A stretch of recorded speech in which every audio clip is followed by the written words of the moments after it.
today we got together with the fabulous David, who is the co-author of the Product Manifesto. That's exactly what we want to talk about today a little bit. Hey David, welcome to today's session. Thanks for inviting me. What I know is that last year you challenged the relevance of the Agile Manifesto for product teams in one of your really famous articles. You claimed it's outdated and that we urgently need a product manifesto. What's the reason for you to say this? That was a personal pain because I have worked in many places and sometimes I just thought, it must be me, maybe I'm stupid. But all the places I went, same things were happening. And then I started reflecting and I realized that we talked a lot about Agile Manifesto and frameworks and so on.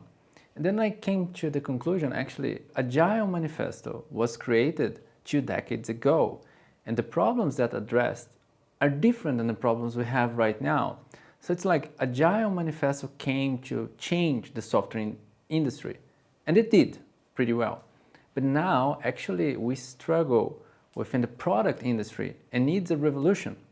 And why do I say like that? Agile Manifesto was created by developers, for developers.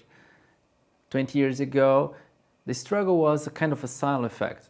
Business define what to do, developers execute, and it was really a service provider relationship. And on top of that, it was hard to create software. Software was buggy.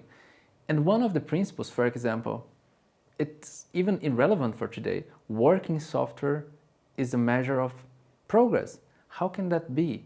Today, if it is working in a product, it doesn't mean anything. I think all features are useless until end users can benefit from that. Another principle of Agile Manifesto that I think it doesn't reflect what happens now is something between the lines. Business people and developers must work day in and day out together. I think this is dangerous if they lack the right direction, if they lack the right agreement, I would say. So that's one of the reasons I thought we must have something that provides guidance to product teams, not only to software teams. It's beyond that. Yeah, very logical. I think very needed in those days. So luckily now, 1 year after you released that article, you gathered up with 9 other product professionals around the globe and actually published a product manifesto. So tell us a little bit about it. What is it? Yeah, so I got together with a group of product leaders to sharpen our ideas because before, like a year ago, I released a draft and I got messages from hundreds or even thousands of people like saying, yeah, this is amazing and so on. And I called it as a draft, but that had my perspective and I wanted to enrich and ensure that would help people worldwide. And when we came to the idea of shaping a product manifesto and putting it live, our mission was the following. We don't want to solve everything, but we want to encourage product people to challenge the status quo and transform that for what makes sense. So we want something that I would say it make people rebel and help them like really challenge what makes no sense and transform for the better. So the Agile Product Manifesto has 5 values and 12 principles. And what we believe is like if product teams can live up to the values and follow the principles, the result will be a product that creates value for everyone, for users and business. Awesome. So does the product manifesto actually replace the Agile Manifesto then? Well, that's a good question. I think the values of Agile Manifesto are helpful for collaboration. And I would say we can use on top of that, but the principles I recommend not to follow. And the principles, we shaped the ones that make sense for product teams. So I would say that product teams following our product manifesto would have bigger chances of creating value sooner for users.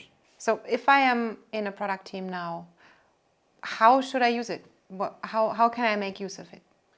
The first thing you've got to do is to step back. Because once you are hands-on on whatever is happening, it doesn't matter the framework you work with, Scrum, LAS or whatever, you are too immersed. So step back and start reflecting. For example, take the value simplicity over perfection. What drives you? Are you looking for perfection or are you looking for simplicity?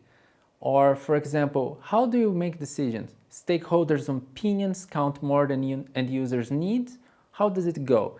And then you start reflecting. Do you know what creates value? Do you know which problem you're solving? Do you know how to measure the success of it? How do you treat failure? Do you embrace it and learn from it, or do you blame people? So the idea is step back, reflect, and then understand what is a mismatch with the Agile Product Manifesto. And from there, you can take action in your scenario to make it different and make it more prominent to create value. I know many people think we need a framework to work, but the framework will just create the room for great things to happen. And you still need the right mindset to use the room properly. Now that it's out, do you see any risk to have it out there in the market? Well, there is always a risk of misinterpretation because words represent only 13% of our communication, and the product manifesto is a certain word. And what I see the risk is people trying to use the manifesto as a process. This is highly dangerous because, as I said, it doesn't matter the process you work with or the framework. It is about the right mindset in place. So transforming the product manifesto into process will ensure that we will limit our creativity. And actually, I expect the product manifesto to open up and show you what's not working so that you can change. I don't want to limit people with the product manifesto. Great. Are there any reactions and resonance so far? Surprisingly positive. When I released, I know it would be a bold claim to put it live. And when I called the Agile Manifesto outdated, I expected a shitload of complaints. And I received some, let's be honest. Some people still love the Agile Manifesto. That was 1 year ago, it is now, and it will be in the future. But surprisingly, I got more positive ones. Even Scrum trainers approach me and say, I want to use your product manifesto in my product owner trainings. I was delighted by receiving this kind of feedback. And I got messages from CEOs all over the world telling me, that's what I needed. I'm going to print that and put in the office. And I will tell people, follow this. And this is really amazing because I see that this has the power of changing either top down or bottom up when people start reflecting. And the feedback I'm receiving is giving me hints that people are in need of something different because they are tired. Because what happens right now? Teams are trapped on feature factory and they are measured by meeting deadlines, delivering output, and they want to change. And business also questioned. They are investing hard in product teams, but are they getting value out of the product team? Many C-level people are actually not getting the value and they are skeptical. What is wrong? And the ones willing to change are embracing this. So I got a lot of hints this is going to happen with some people. Last question, David, and then we're already at the end of our interview time today. Where can I find the product manifesto? Well, you can find it on our website, agileproductmanifesto.com, and you can get in touch with any of the co-creators. So reach us on LinkedIn and we will be glad to exchange. Awesome. So thank you, David, so much for taking the time today. I think this could be a really, really big step for the product world. And I hope that we will be in touch soon again. Thanks for inviting me. It was a pleasure exchanging with you. And yeah, I hope this helps the product community, and let's distribute this to everyone. Yeah, let's all be a bit product rebels, right? Yeah.